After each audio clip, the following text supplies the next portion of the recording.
entry, meaning you don't need to do anything to access it. You can just look at it or download it or print it, whatever you like. The basic structure of the foundational fitness protocol is 3 resistance training sessions per week and 3 cardiovascular training sessions per week, and then 1 complete rest day. Now, that might sound like a lot to some of you, but in fact, none of the workouts is particularly long. I think the longest workout in that entire foundational fitness protocol is about 60 minutes, maybe 75 minutes if you're moving slowly through the gym because somebody else is in the way or because you're, checking your phone a little too often, as we all sometimes do, that sort of thing. But the basic structure is as follows. For me, the foundational fitness protocol starts as day 1 on Monday, but you could start it as day 1 on any day of the week, frankly. So day 1 for me is to train legs. So that's quadriceps, hamstrings, and calves, and tibialis work, the front of the shin. For those of you that don't know, I'm a big fan of doing tibialis work. Then the next day is a complete day off, during which you could do, if you wanted, something like deliberate heat or deliberate cold exposure or both, but you don't have to. It's just nice to have a complete day off after training legs, because if you train legs properly, oftentimes it can be a bit tiring, and the next day you're recovering. Then the following day is either a cardiovascular training session of about 20 to 30 minutes of, say, a jog at a slightly more rapid clip than one would consider zone 2 cardio. Zone 2 cardio is where you can carry out a conversation, so a little bit faster than that. Or if you're not feeling like your legs are recovered enough to do that, you could do the resistance training work on that day. The resistance training work that falls in the middle of the week is, believe it or not, torso. I know that for some of you that are into more kind of bodybuilding type routines, training your entire torso on one day might seem like a lot, but really that day just involves some pushing, so some overhead shoulder press type workouts or dips, maybe some bench presses if that's your thing, as well as some pulling, so some rows and some pull-ups or chin-ups, things of that sort. Again, all tailored to you so that you're not doing anything that aggravates any pre-existing injuries, and you're not going to do anything that's going to induce injuries. Okay, so there's some pushing and pulling, maybe a little bit of neck work if you need some additional neck strength, that sort of thing. So with legs on Monday, rest on Tuesday, that falls either on Wednesday or Thursday, depending on how recovered your legs were. Then the next day, which for me typically falls on a Friday, is a high-intensity interval training session, although really it's just about VO2 max. It's about getting maximum heart rate where you're breathing really, really hard, and that's a very short workout. The total duration of that workout is anywhere from 8 to 15 minutes total. So for me, it involves getting on an Airdyne bike. Those are those bikes with some resistance because there's a fan, although you could do this on a rower. Basically anything where you can exert yourself to get your heart rate way, way up and breathe very, very hard, where you're not going to injure your musculoskeletal system. You're not going to do any soft tissue damage. So you need to figure out what that is for you. Again, the PDF explains how to select that. For me, it typically means getting on the Airdyne bike and pedaling very hard for about 20 seconds, then resting 10 seconds, 20 seconds hard, 10 seconds rest, 20 seconds hard, for a total of about 8 cycles, by the end of which I'm breathing extremely hard, my heart rate is way, way up, and then I'll just shower and head about my day. And then the following day, which typically for me falls on a Saturday, although again, we're going to talk about flexibility and how to build flexibility into the schedule. The Saturday workout is typically things like biceps, triceps, some calves, maybe a bit more neck work and some abdominal work, So basically small body parts that can recover pretty quickly. And that workout typically takes only about 45 to 50 minutes, maybe 60 minutes maximum. And then the following day, which is of course Sunday, is a day in which I try and get outside and move as much as possible. So I'll typically do the longer Sunday cardio workout as either a ruck, so a backpack with a weight in it. By the way, if you don't own a rucksack, you can just put a gallon water jug in there full and then, drink it as you go. It'll lighten as you go. Or you could get a weight vest if you have the resources to do that. There's some great weight vests out there of varying weight. You can throw a kid on your shoulders if you got a kid that wants to be carried on your shoulders. You can do it alone, listening to an audiobook, listening to music, or in total silence. I've done all these various versions, by the way. You can do it with family members or with friends. I'll sometimes do this with my significant other. One of the great things about this long Sunday workout is that it's extremely flexible in terms of how social you are, or whether or not you do it in isolation, whether or not you do it on concrete or on dirt. It's very versatile. For instance, if I have friends over and I want to spend time with them, but I also want to get outdoors and do this workout, and if they're interested in getting some outdoor movement as well, we'll all just head out for a hike. And if they are less fit than I am or tend to move more slowly, well, then I'll throw on a 10 or 15, maybe even 30 pound backpack so that I get a good workout out of it. And if they're faster than I am and they're the sort of person who, is a triathlete, I've got some friends who are triathletes and they want to move at a really fast clip, well, then I'm not bringing any weight pack and I'm just going to ask them to, wait up for me because I'm going to have a hard time keeping up, but I'll have to really push myself as I go along. So a lot of versatility. I don't measure my heart rate during any of these workouts, by the way. That's not my preferred way to do things. I know other people like to measure heart rate as they go. I find it's just really nice to get out once a week, if possible, out of doors and just move my body as much as possible so that I head into the week knowing that I got some really terrific outdoor time in nature while benefiting my cardiovascular system and often while socializing with important people in my life as well. Okay, so that's the summary of the foundational fitness protocol. And one thing that I really like about it is that the total time commitment is actually not that great. If you step back from it, you realize there's a brief 12-minute workout, there's an hour-long weight training workout, there's a long hike, sure, but then there's a 20-minute jog. It's really not that much time when you consider the overall benefits to one's health. Now, one very important feature of the foundational fitness protocol is to build some flexibility into it. The way I described it up until now was, okay, Monday legs, Tuesday rest, Wednesday cardio, Thursday torso, Friday high intensity interval training VO2 max, Saturday small body parts, biceps, triceps, calves, etc. Sunday long slow distance cardio.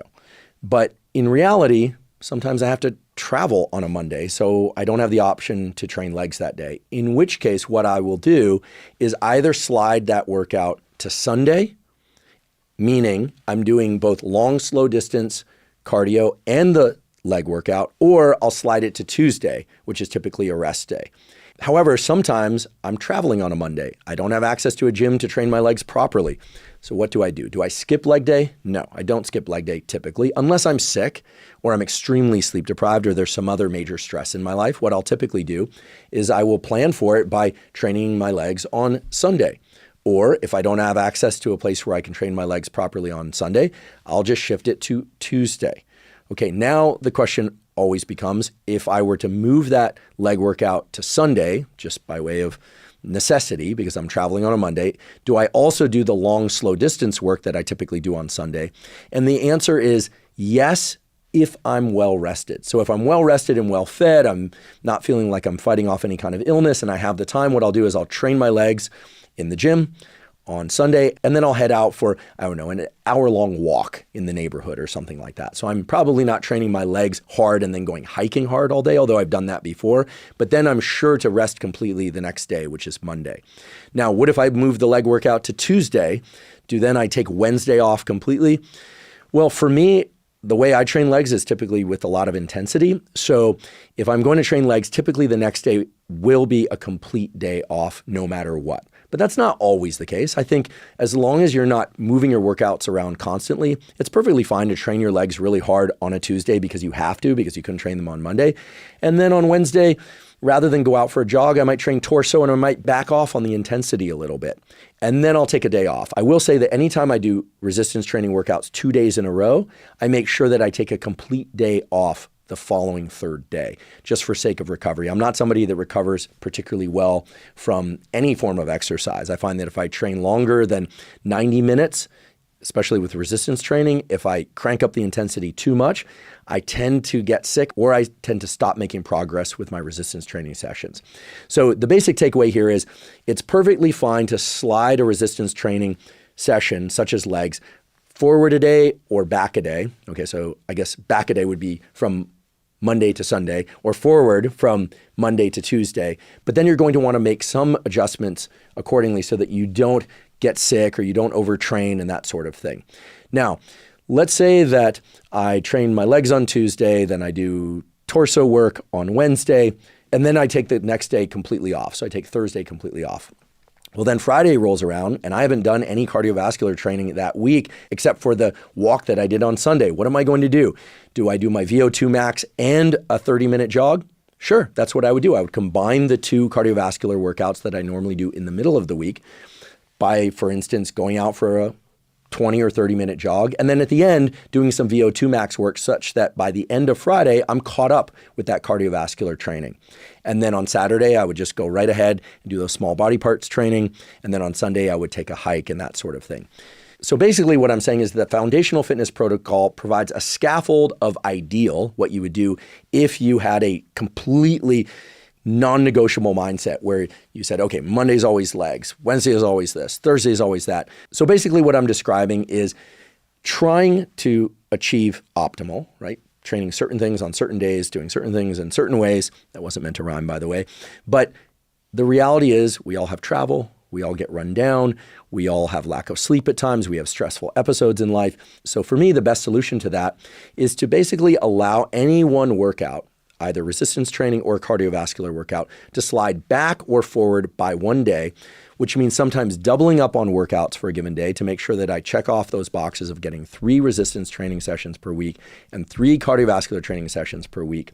Again, for the cardiovascular training sessions, it's a long, slow distance. It's a moderate 20 or 30 minute cardiovascular training session. And then it's that shorter VO2 max cardiovascular training session. And sometimes doubling those up on the same day so that I make sure that by the end of the week, I've achieved what I want to achieve, which is I've trained my legs, I've trained my torso, I've trained my arms, any small body parts that need additional work for balance or stabilization or aesthetic reasons, you get that in, but also that you get the base of the long, slow distance endurance, you get the slightly more intense or rather faster cardiovascular training session, and then you get your heart rate up at least once per week doing that high intensity interval training. Now, as I describe all this, I realize that I might be taking what a few minutes ago was fairly simple in design and making it more complex. Why? Well, some people feel that as soon as you introduce flexibility into a schedule, you remove, of course, the non-negotiable aspect of it, and then people get really confused. Are they overtraining? Are they undertraining? Is it okay, for instance, if you can't train Monday, Tuesday, Wednesday, to then just train Thursday, Friday, Saturday, Sunday? I think everybody is an individual. Everybody needs to modify their schedule according to the demands on their life and their particular fitness needs. But I will say this. I've found, having tried many, many different fitness schedules, many, many different combinations of resistance training and cardiovascular training, that the best solution is to find what you can do on a consistent basis and to try and do that as many days and weeks of the year as possible, with the understanding that sometimes you're simply not going to be able to meet that schedule, which is why you allow for this sliding back and forward of individual workouts, doubling up occasionally 2 workouts per day in order to stay on schedule. But, and this is very important, also allowing yourself to sometimes just skip a training day. Yes, I said it, to sometimes just skip a training day. You're feeling a little run down, it's late in the day, you don't want to drink caffeine to train because then it's going to throw off your sleep. Well, I'm the first person to say, skip torso training day, and then maybe on small body parts day, which for me falls on Saturday, instead of just doing biceps, triceps with some isolation exercises, make sure you do a few chins, pull-ups, dips, and things like that to make sure that you hit those torso muscles as well. Skipping a workout every once in a while is not going to crater your entire fitness program. It's simply not. That said, for sake of physical health and for sake of just feeling good about your commitment and follow through to your fitness regimen, you should try on average to make somewhere between 85 and 95% of your workouts. And if you schedule things well, and in particular, if you leave your phone out of the gym, if you're able to do that, I know sometimes we need the phone to communicate with people or the potential to communicate with people if people need to get a hold of us. But if you can leave your phone outside of the gym, you'll be amazed at how quickly you move through these workouts. Likewise with your cardiovascular training sessions. Now, one important feature of flexibility that I haven't talked about yet is flexibility within a day. So for me, just personally, again, this is my personal preference. This is by no means dogma. I prefer to get my workouts done first thing in the morning. So I like to get up, hydrate, get some electrolytes in my system, get some caffeine in my system if I'm going to work out. That's right, I said it. I do believe if you experience a crash in energy in the afternoon, delaying your caffeine by about 90 minutes or so after waking can be very beneficial. I know there's some controversy around that, but almost everybody that tries it finds that that's the case. Again, no obligation to do that. It's just a suggestion to, perhaps experiment with if you have an afternoon crash. But for me, and I think for most people, if you're going to work out first thing in the morning and you like caffeine before a workout, drink caffeine first thing in the morning. That's certainly what I do if I'm going to work out that day. I like to have my workouts done before 9 a.m. and ideally before 8:30 a.m. so that I can move into my work day. However, there are days where that simply doesn't happen. And then the question is it okay to move a workout from its typical time, like for me, 7:30 a.m. or so, to the afternoon? And the answer is yes. There's simply no reason why that's not okay. It's not going to cause a significant diminishment in performance. If anything, the data point to the fact that for sake of physical performance and output, workouts in the afternoon are probably more beneficial. I don't know about that result. I mean, that's certainly what the data say. I know for me, I'm most alert and have the most amount of energy first thing in the morning. And so that's when my workouts tend to be best. But if I can't make a workout in the morning, I'll sometimes do it in the afternoon around 2 or 3 p.m., making sure, however, that I don't consume so much caffeine before that workout that it's going to disrupt my sleep.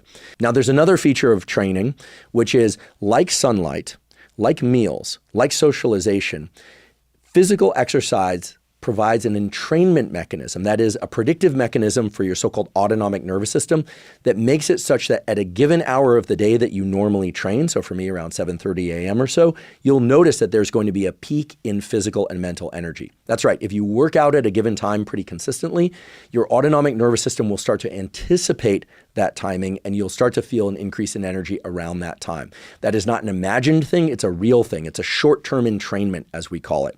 This is something that I'll probably visit in a future full-length episode of the Huberman Lab podcast.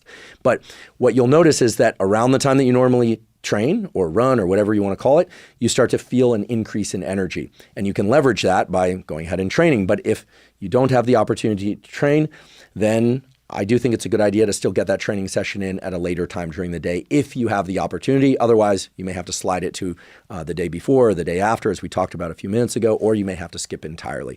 The point here is that it's always going to be best to complete the workout if you can complete the workout safely and without disrupting your nighttime sleep. I think that's really the biggest takeaway. I personally am not going to compromise sleep and my overall health in order to get workouts in. Every once in a while, I'll force myself to wake up especially early, meaning I'll cash out a couple hours of sleep that I would normally get. So I'll normally get up around, 6 a.m. or 6:30, kind of depends on when I went to sleep.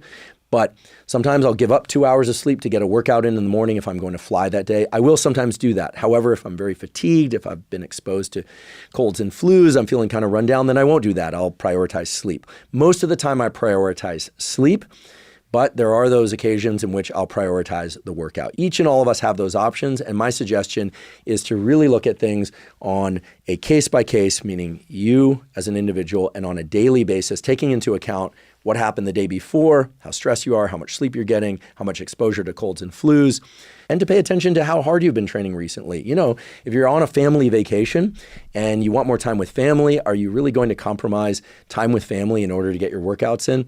I think that would be probably a bad idea, if I'm honest. I think you want to prioritize social life. That's super important. But then, of course, you don't want to prioritize social life to the detriment of your physical health. So it's all a bit of give and take. And what I've tried to describe here is, again, a recap of the foundational fitness protocol.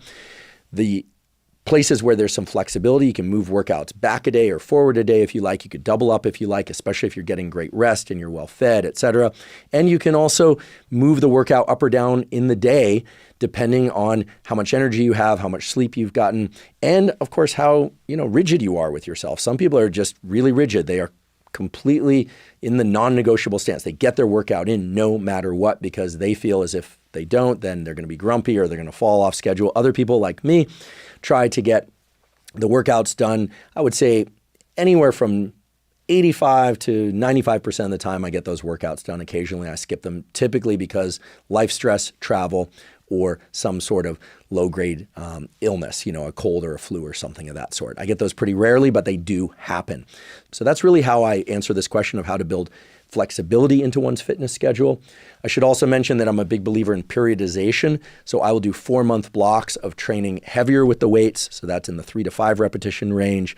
Then another 3 to 4 month block will follow where I'm training slightly less heavy. So I'll typically be using anywhere from 5 to 8 repetition range. And then for the next 4-month block, I'll be using somewhere between 8 and 15 repetition range. Every once in a while, I'll mix it up so that, if I've been training heavy a lot, I might do a lighter workout. Or if I've been training lighter, I might do a heavy workout. Again, not super rigid.